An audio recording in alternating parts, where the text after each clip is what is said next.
Bumiyahe nga na naman ako ng madaling araw para maaga-agad din tayo makauwi para hindi na tayo umabot ng gabi. At ang tambayan natin ay doon pa rin sa may 24 hours na fast food restaurant sa Jollibee na kung saan napagigitnaan pa to ng dalawang bukas pa na merchant. At ang ritual bago bumakbak, syempre almusal muna tayo para naman hindi tayo gutumin sa gitna ng kadiliman. Ang unang booking na pumasok ay McDonald's kaya kailangan ko pang tumawid sa kabila para lang ma-pick up yung pagkain. Dahil 58 pesos lang naman yung delivery charge nito ay malapit lang kaya pinuntahan ko na kaagad yung customer. At yung mga customer na active at nag-aabang sa amin pag dinideliver na namin yung pagkain, dyan kami natutuwa dahil hindi na namin kailangan tumambay sa madilim na parte ng lugar nyo. At sa pagputok naman ng umaga ay dire-diretso pa rin tayo magtrabaho kung saan pick up lang tayo ng pick up hanggat may pumapasok na booking. Binibilisan ko nga pala sa pag-pick up para pagdating ng hapon ay nakakarami na at pwede na tayo makauwi. Ito nga lang yung nagiging problema kahit sobrang bilis namin mag-pick up or mag-deliver. Dahil may mga customer na tila di aware na may paparating silang order nila. Dahil dito maaaring makancel yung in-order nila at maging sagabal sa amin. Ito yung kalaban namin dito, yung oras eh. Kung kahit anong bilis mo mag-deliver, mag-drive, mag-pick up ng pagkain, kung may customer ka naman na hindi lalabas. Gaya nitong pick up ko ngayon dito sa may apartment. Tinatawagan ko na rin siya yan. Kanina ko pa tinatawagan yun. Pinorbel na rin siya nung guard pero wala pa rin. Hindi pa rin talaga siya lumalabas. Next ko na, nakitawag na ako sa free call, sa regular call, sa text, sa chat, lahat. Pero wala. Ganun pa rin talaga.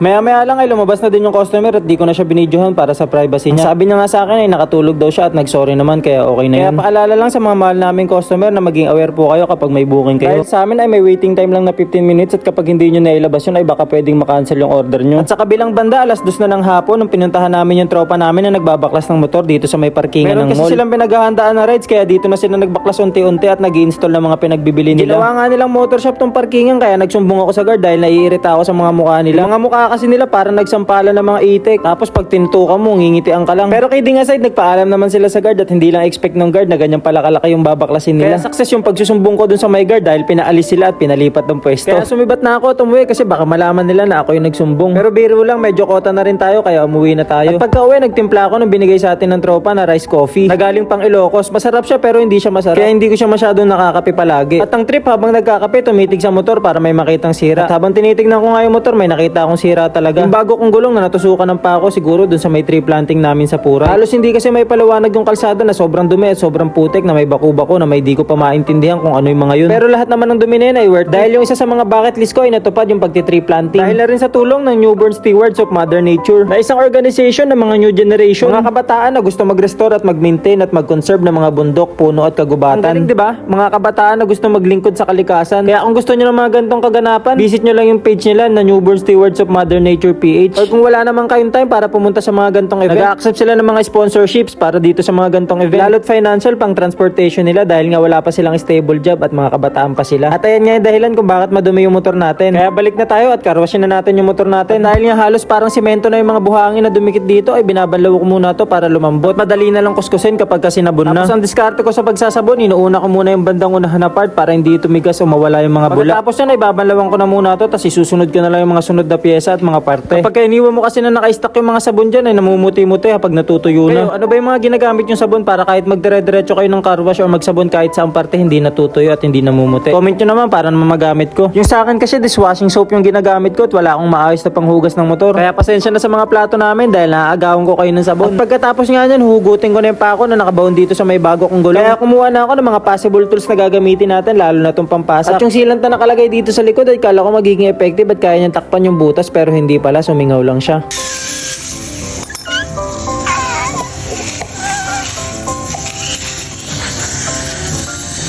Kaya ginupit ko na yung pampasak sa gitna, kinalahati ko dahil masyado siyang malaki at hindi siya kasya sa butas ng pako. Good thing naman dahil mas makakatipid tayo at magdodoble pa yung isang stripes. At yung mga napapanood ko sa vulcanizing shop na ginagawa nila ay na-apply ko naman dito at effective naman. Basta meron ka nga lang ng mga gamit na meron din sila. Kaya mahalaga talaga na mag-invest ka sa mga gamit lalo pag DIY ka. Yun lang, salamat.